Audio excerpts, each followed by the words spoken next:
We've been running these Baja Design XL80s for a while now, and they really do a great job getting light in front of the Bronco, even far away.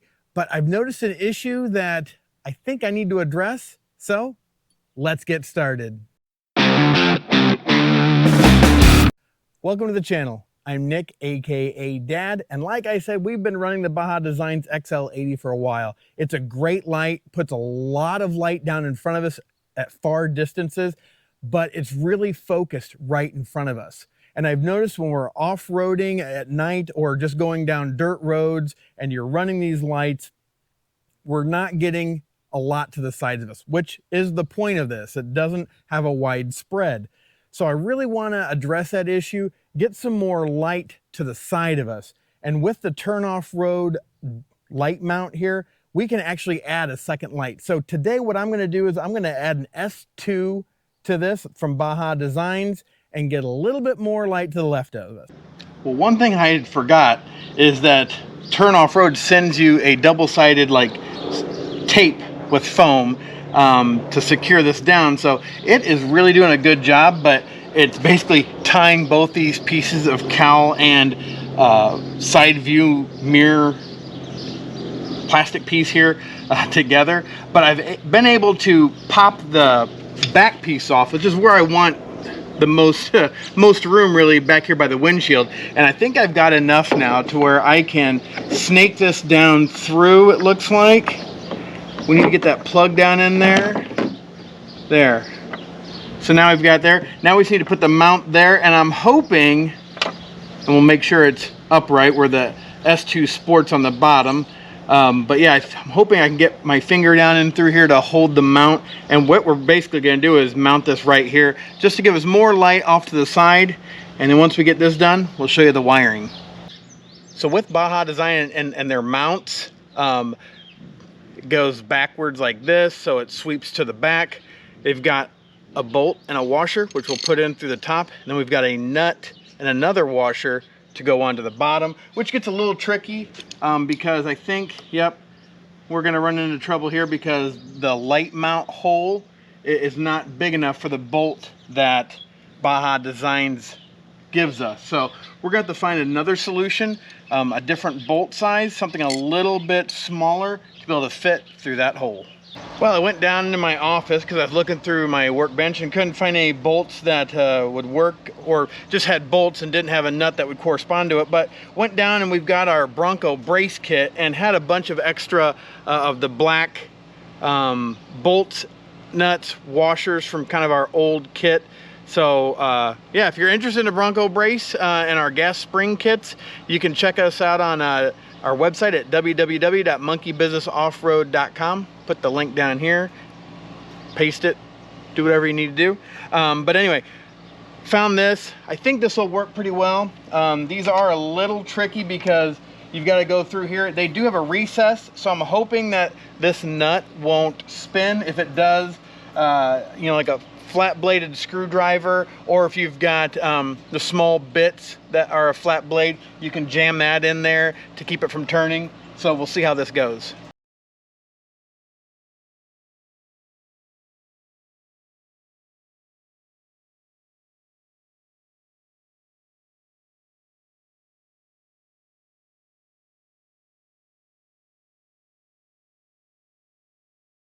Now with the Baja Designs lights, they want you to put this little tooth washer, I'm not even sure what the exact name of it is, but this little guy between the mount and the light, and then you put the bolt through the outside. Now, to get it started for me, I've always felt like if I put the bolt through the mount and just have it hang off the bolt just a little bit on the inside of the bracket, then I can kind of mash the light up against it so the washer doesn't fall off.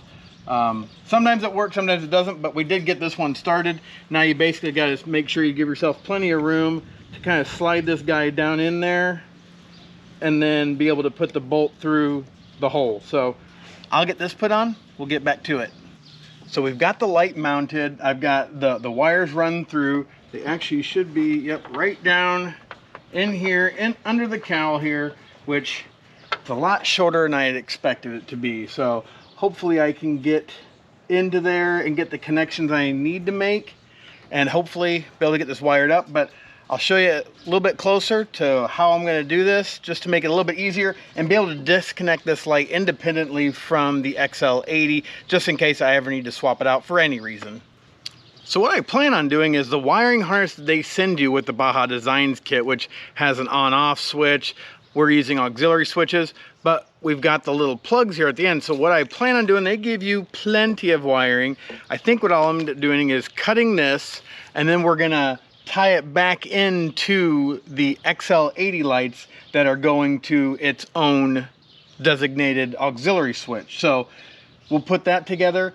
Hopefully I can reach up in there and be able to plug this in, because yeah, the wires they give you on the S2s are not very long. I would say they're definitely less than 10 inches.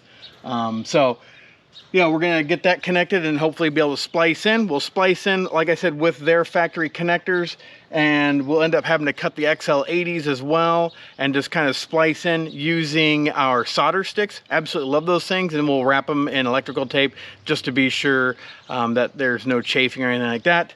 And then, I mean, those solder sticks are weatherproof as well, so they keep it watertight, but I always like to use a little electrical tape just to be sure that they don't come undone, hopefully ever. So let me get to this. We'll keep this installation going. Well, I ended up making a little bit of a pivot. I was going to use butt connectors or my solder sticks just to tie in, but what I ended up doing was keeping them totally separate from the XL80s. Now, the reason I did that is because we do have two different panels in our Bronco. We've got the factory auxiliary switches, and then if you have seen some of our other videos, we also have the aux beam switch panel as well.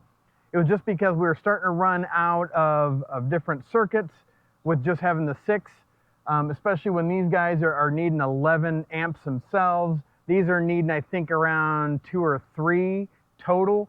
So I could have put them on the same circuit, but I think we'll start moving a lot of our stuff to the aux beam just because we have 210s, 220s, 230s, so we can bundle up a few more things.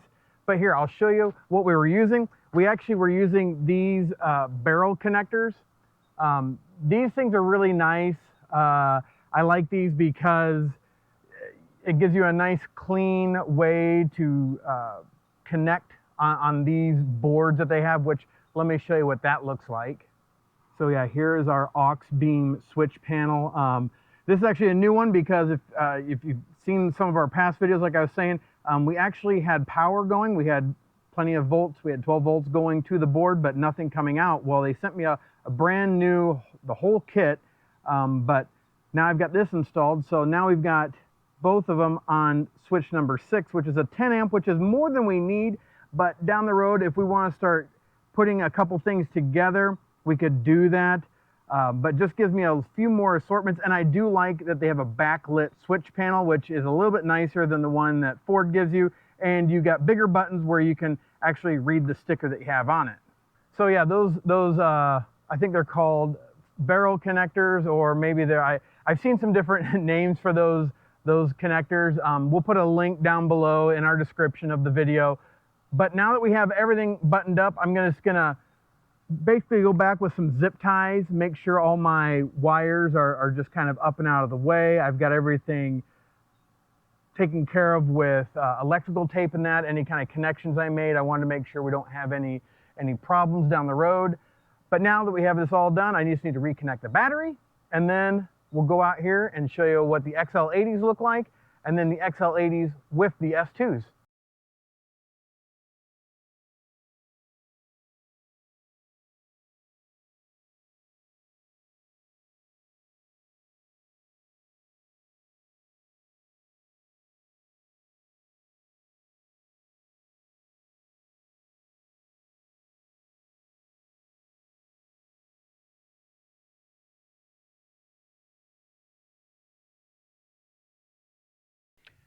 So I think it made a big difference. I mean, yes, these do shine a lot of light down the road, but just getting that extra little bit to the side in the ditches, seeing if, for instance, deer are coming, or just seeing where another trail may be leading. I've done that before, where I've missed the trail because I didn't see it, the hard left or a hard right, to keep going on a trail. So it's gonna be nice having this extra light And it'll be nice that it's on a separate circuit too. So I could just run the XL80s and get a beam down the trail further, or if I'm just like, you know what, I need a little bit more visibility off to the left and right, I can also switch on the S2s. Now we do have covers for these S2s as well, so it'll keep them looking nice just like we have for the XL80s, but we will put those on later. But we do appreciate you guys watching. Hopefully you have found this informative, and if you have, hit that thumbs up button. Let us know this was of value to you.